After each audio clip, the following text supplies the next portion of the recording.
Hello दोस्तों, नमस्कार। देखिए, आज की वीडियो में आपको बताने वाला हूँ एकक कोशिका के प्रकार के बारे में कि एकक कोशिका के कितने प्रकार होते हैं, ठीक है, और इसको हम किस प्रकार से समझ सकते हैं, ठीक है। तो इससे पहले हमारी जो केमिस्ट्री की क्लासेस है वो रेगुलर वे में चल रही है। अगर आप हमारे सारे वीडियोज़ को नहीं देखे हैं तो ज़रूर देखिए। उससे आपको हमारे जो केमिस्ट्री जो है वो आपको समझ में बिल्कुल आ जाएगा। इतना ईजीएस्ट वे में मैं आपको पिक्चराइज वे में मैं आपको समझा रहा हूँ, ठीक है।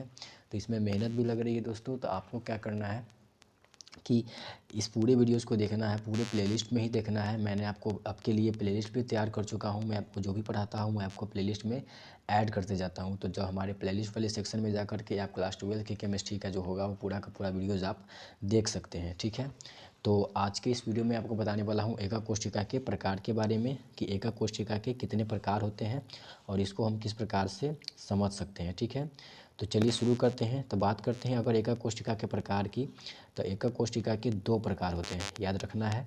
एकक कोशिका के कितने प्रकार होते हैं? दो प्रकार होते हैं। एक होता है आपका आध एकक कोशिका और दूसरा होता है आपका केंद्रित एकक कोशिका। इसी को प्रिमिटिव यूनिट सेल बोला जाता है और इसको सेंटर्ड यूनिट सेल बोला जाता है, ठीक है। आपको याद रहेगा, आध एकक कोशिका और केंद्रित एकक कोशिका ये दो प्रकार है एकक कोशिका का।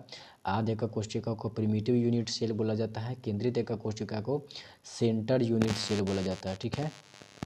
तो उम्मीद है समझ में आ गया होगा दोस्तों। चलिए अब आगे बात करते हैं। तो आध एकक कोशिका क्या होता है? तो आध एकक कोशिका और केंद्रित एकक कोशिका, इसको मैं बहुत ही एकदम पिक्चर वाइज वे में मैं आपको समझा दूंगा दोस्तों। तो आप देखिए आध एकक कोशिका होता क्या है। तो सबसे पहले देखिए दोस्तों, आध एकक कोशिका में क्या होता है कि ये जो आपको दिखाई दे रहा होगा, इसमें हर एक किनारा अब अगर देखेंगे तो 8 किनारा, इसमें 4 ऊपर, 1 2 3 और एक ये 4। तो ये 4 कॉर्नर होते हैं। यानी कि अगर बात करें तो घनीय संरचना अगर कोई है तो इसमें 8 कॉर्नर होता है। इसमें 8 कॉर्नर है, ठीक है। 4 ऊपर, 4 कॉर्नर ऊपर में है, 4 कॉर्नर, 4 कॉर्नर जो है आपका ऊपर में है और 4 कॉर्नर नीचे है। यानी कि टोटल किनारा की बात की जाए, किनारा यानी कि कोना, ठीक है। किनारा बोले या कोना बोले तो कोना इसमें कितना है? तो 8 गो कोना है, ठीक है। तो आध एकक कोशिका में क्या होता है कि जो 8 गो किनारा है, आठों किनारों पर एक एक परमाणु होता है, ठीक है। आप देख सकते हैं एक किनारा ये है, यहाँ पे एक परमाणु है, यहाँ पे है, यहाँ पे है, यहाँ पे है। यानी कि 4 परमाणु ऊपर है और 4 परमाणु इस प्रकार से नीचे है, ठीक है। तो ये एक्चुअली में रियल इमेज नहीं है। हम आपको भी रियल इमेज भी दिखाएंगे कि रियलिटी क्या है और हम बता क्या रहे हैं, ठीक है। तो ये हो गया आपका आध एकक कोशिका। अब आप समझ में होंगे, आप समझ गए होंगे कि आध एकक कोशिका क्या होता है।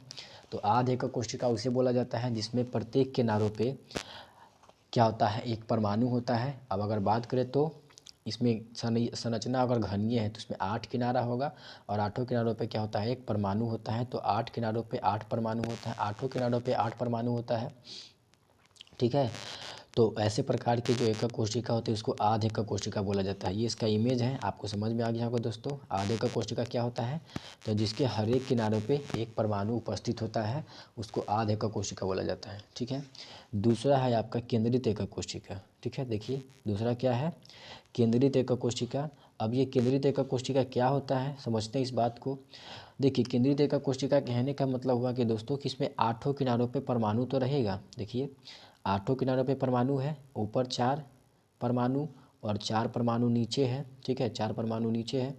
तो आठों किनारों पे 8 परमाणु रहेगा और साथ ही साथ इसमें एक एक्स्ट्रा बात रहेगा कि इसमें केंद्र में एक बॉडी में क्या रहेगा? परमाणु रहेगा, ठीक है। आपको यहाँ पे जो परमाणु दिख रहा है ये बॉडी में एक परमाणु है। तो इस प्रकार के जो एकक कोशिका उसको केंद्रित एकक कोशिका बोला जाता है। यानी कि जिस एकक कोशिका के आठों किनारों पे परमाणु उपस्थित होते हैं, साथ ही साथ बॉडी में भी एक परमाणु होता है, तो उसको केंद्रित एकक कोशिका बोला जाता है, ठीक है। चलिए फिर इसका रियल इमेज देख लीजिए। रियल इमेज कुछ और है, देखिए यहाँ पे ये है आपका आध एकक कोशिका और ये है आपका केंद्रित एकक कोशिका, ठीक है। आध एकक कोशिका में हमने क्या बताया कि आठों किनारों पे 8 परमाणु होता है। तो एक्चुअली में परमाणु की जो सिचुएशन है वो कुछ इस प्रकार से होता है, सभी एक दूसरे से सटे हुए रहते हैं।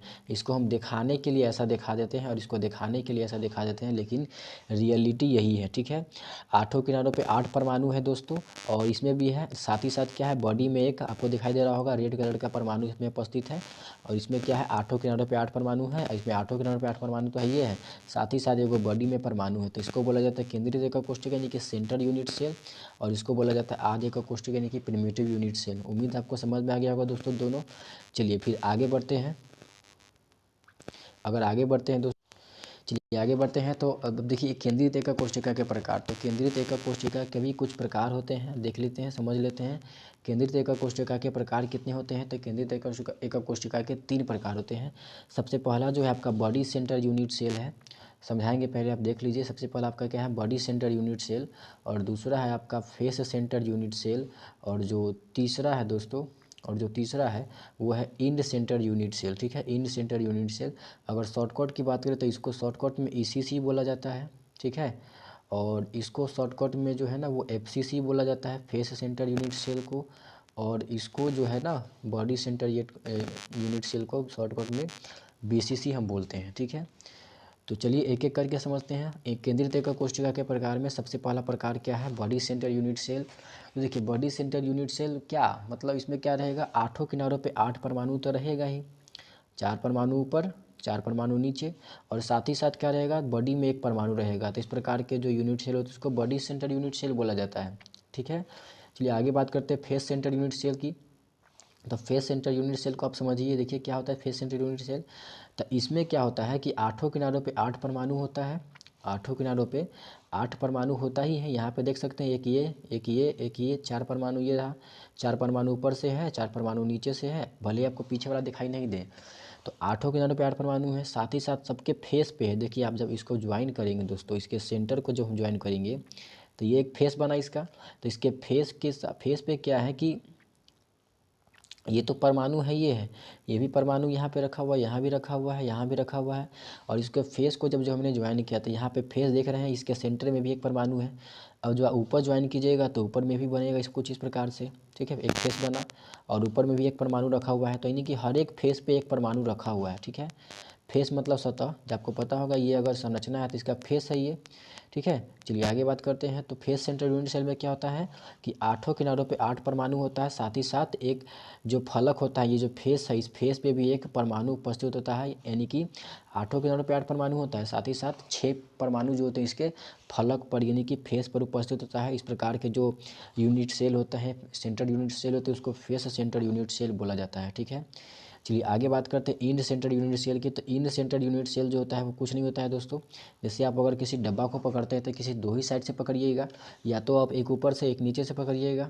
ठीक है, या तो आप ऐसे पकड़िएगा ऊपर से नीचे से, मतलब अगर आप ऐसे पकड़ते हैं, हाथ आपका ये है, ठीक है, तो ई वाला पकड़ाएगा तो परमाणु ऊपर रहेगा और नीचे रहेगा। अगर आप इधर से पकड़ते हैं तो एक परमाणु इधर रहेगा, इधर रहेगा। तो इंड सेंटर यूनिट सेल में क्या होता है कि 2 अंत बिंदु पे परमाणु उपस्थित रहता है, चाहे ऊपर नीचे रहे, चाहे एने रहे, चाहे दाएं बाएं रहे। इस प्रकार का परमाणु अगर उपस्थित होता है तो उसको इंड सेंटर यूनिट सेल बोला जाता है। उम्मीद है आपको समझ में आ गया होगा दोस्तों। पूरा समझ में आया है तो वीडियो को लाइक कीजिए और अपने दोस्तों के साथ शेयर कीजिए। इस तरह से हम केमिस्ट्री पढ़ाते हैं, तो आपको कैसा लगता है नीचे कमेंट बॉक्स में ज़रूर बताइए। और ज़रूर बताइए दोस्तों, फीडबैक देने से हमें और ज़्यादा मोटिवेशन मिलेगा और ऐसे हम लोग और भी इस पर काम कर सकते हैं। ठीक है, तो अब फिर मिलते हैं अगले वीडियो में। जाने से पहले आप चैनल को सब्सक्राइब जरूर कर लीजिए। तब तक के लिए बाय एंड थैंक यू।